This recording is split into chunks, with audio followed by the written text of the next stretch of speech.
अब हम समझेंगे अकबर की धार्मिक नीति के विषय में।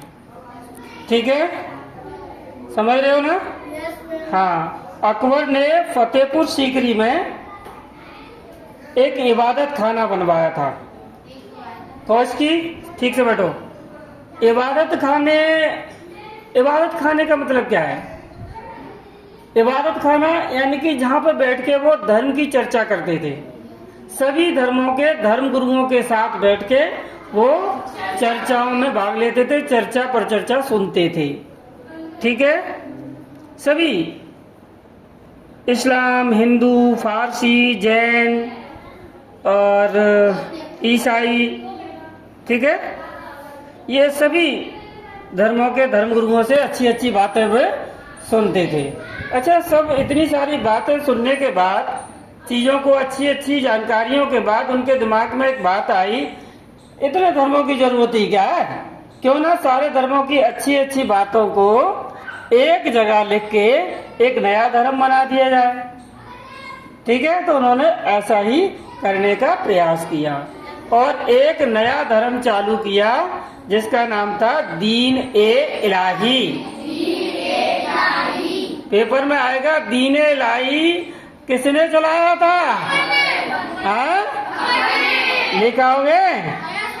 Very good. अच्छा, यही उनका एक ही उद्देश्य था कि धर्म को लेकर राज्य में विवाद ना हो, लड़ाइयाँ ना हो, लोगों के बीच में संघर्ष ना हो। ठीक, इसी नीति को सुलह कुल की नीति कहा जाता है। ठीक है, क्या सुलह? अच्छा, हाथ वाले ध्यान दो, सुलह कुल की नीति आपको टेस्ट में बैठना है। तो पेपर में अगर आता है सुलह कुल की नीति किसने अपनाई? अकबर ने। समझ लिखे होगे? सुलह कुल की नीति किसने अपनाई? अकबर ने। एक काम और किया था उन्होंने कि हिंदुओं से तीर्थ कर लिया जाता था जिसका नाम था जजिया। कौन सा? जजिया कर, इसको हटा दिया था, बाद में इसको हटा दिया था।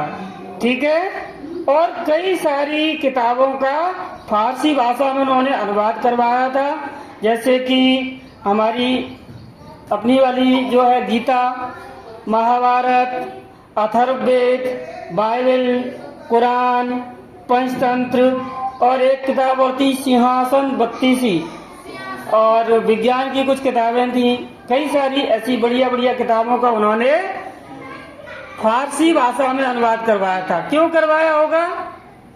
अनुष्का ध्यान दो, क्यों करवाया होगा? क्योंकि उस समय फारसी भाषा ज्यादा लोग पढ़ पाते थे। उनके जो खास तौर से जो मुस्लिम उनके दरबारी लोग और लोग थे वो फारसी भाषा राजभाषा ही थी।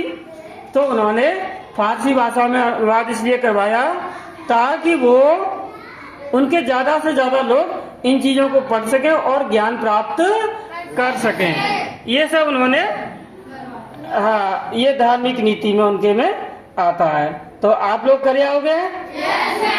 इसमें 3 चीजें हैं। जजिया कर हटवा दिया था, दूसरा सुलह कुल की नीति अपनाई थी, तीसरा दीन इलाही नया धर्म चलाया था। ठीक है, 3 चीजें याद रखनी है। ठीक।